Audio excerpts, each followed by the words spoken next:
Wait, I must have the password. Oh well, if you must have it, that's wonderful. I'm glad you have that. You said you have the password. Yeah, but how do I know you have the password?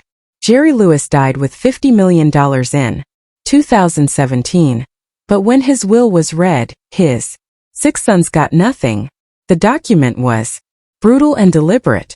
Lewis named each son one by one and made it crystal clear. They were cut out forever. His legal team even added a no contest clause to stop anyone from fighting back. But here's the shocking part. There's a 7th child nobody talks about. A woman with DNA proof she's his daughter. She could have claimed millions, but she was too poor to afford the court battle. Tonight, we're revealing the dark family secrets that led to Hollywood's most vengeful will. Jerry Lewis was born on March 16, 1926 in Newark, New Jersey. His real name wasn't Jerry Lewis. It was Jerome Levitch. And before he was even old enough to understand what hunger meant, he was already living inside it. His father was a struggling vaudeville performer and his mother played piano at a radio station. Both came from Russian immigrant families who had escaped the crumbling empire in search of something better.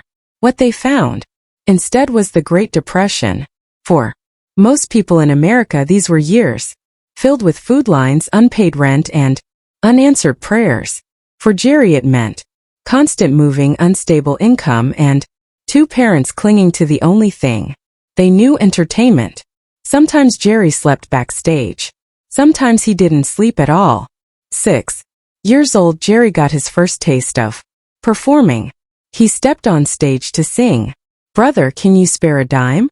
the unofficial anthem of every broken man during the Depression. But before he could finish, he accidentally stepped on a stage light. It exploded beneath him. The bang shook the room. Jerry froze, heart pounding. Sure, he'd ruined everything, but the audience roared with laughter. And that laughter, unexpected, accidental, raw, changed him. He didn't cry. He smiled. Because in that moment, he discovered something most adults never do. Even pain could be funny if you gave it the right timing. Even fear could earn applause. By 8 he was back on stage.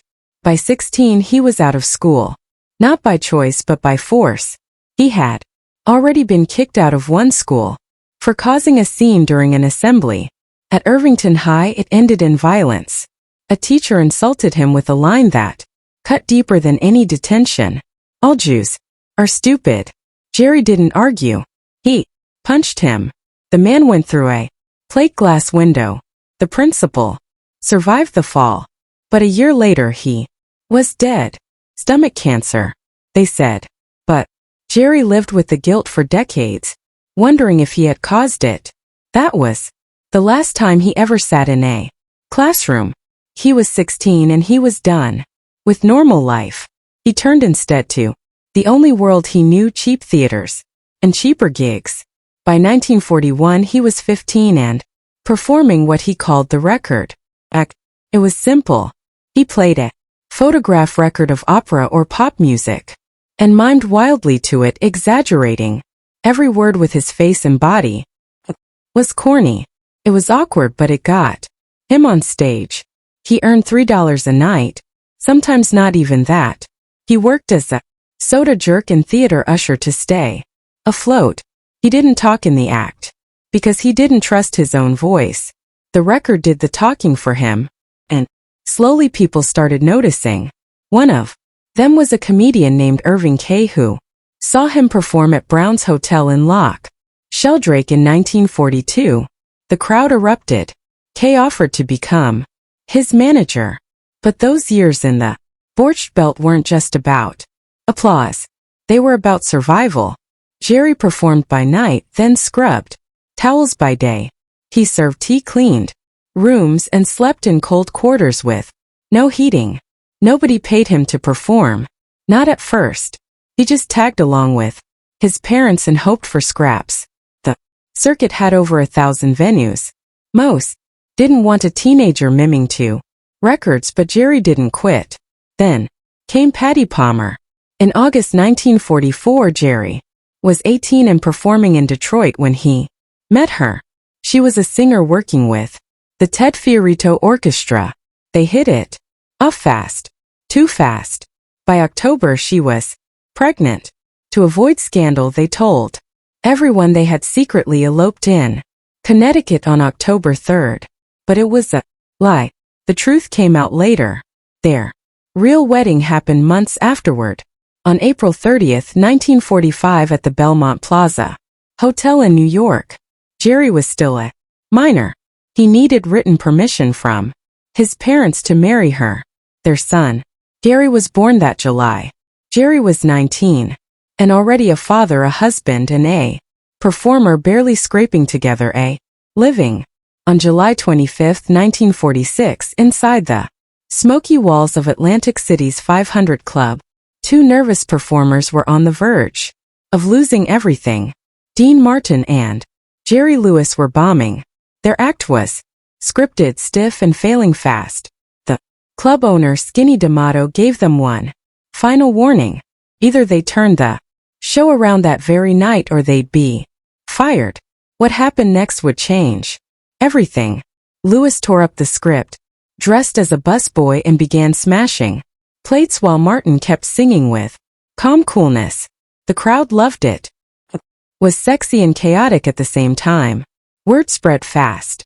Within weeks, powerful names like Walter Winchell and Ed Sullivan were sitting in the audience, stunned. They couldn't stop talking about this wild clown and the handsome crooner. From nearly canceled to the hottest act in America, Martin and Lewis went from local club gigs to headlining the famous Copacabana in New York. That one moment of desperation at the 500 Club became the miracle that made them legends. In 1949, NBC took a massive risk. They gave the duo a $400,000 radio deal and 5 full months of preparation, but it was clear no one really knew what to expect. The show was supposed to premiere on January 16th, but nerves pushed it back to April 3rd. Even then, there was no sponsor. What they delivered was unlike anything radio had heard. They broke character constantly. Lewis would interrupt Martin's songs, burst into madness, and the two would tumble into chaotic improvisation. At one point, Lewis even conducted the orchestra with his shoe and set the sheet music on fire. NBC wasn't sure what to do. Their $150,000 per year deal suddenly seemed like a dangerous gamble. Worse, many thought their comedy didn't even work on radio. They were so visual that the jokes didn't always land through sound alone. But something strange happened. Their film debut in My Friend Irma was released that same year, and it made audiences fall in love with them. NBC couldn't pull the plug now. Even with all the chaos, Martin and Lewis were becoming too big to stop.